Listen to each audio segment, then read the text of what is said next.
After my first EHS class, I remember coming home and telling my husband that someday I'm going to look back and understand that this was the single most important thing I've done in my adult Christian life. If somebody were to have asked me 10 years ago when I was setting my 10-year goals if I was going to even consider myself to want to be an emotionally healthy or spiritual person, I would have punched them.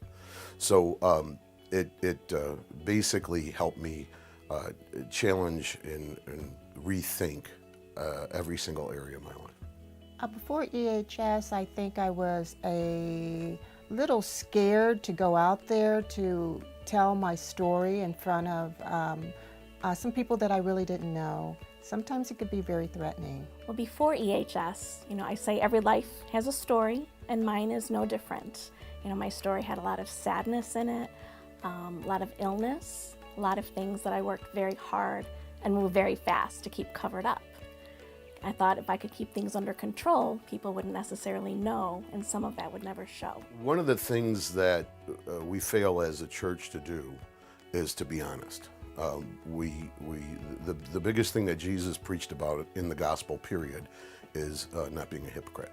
Yet, we repeatedly put on masks and faces. So what it helped me do was be honest with myself and others in my normal, to help them be honest with themselves so they could be more like Christ. Well, I am a lot more open with my fellow church, my fellow parishioners, and I feel a little more comfortable with talking to them. Since EHS, I have learned so much. I have the courage to be still more than I ever have. And the most important thing is I have learned to bathe every aspect of my life, past, present, future, in the love of God. And having done that, there has been a peace and a joy that's never been there before.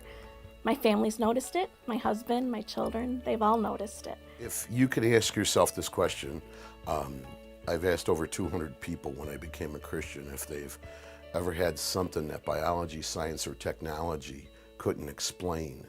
And the majority of the stories came from unchurched people, but I didn't have too many people from the church tell me stories of how they met the living God.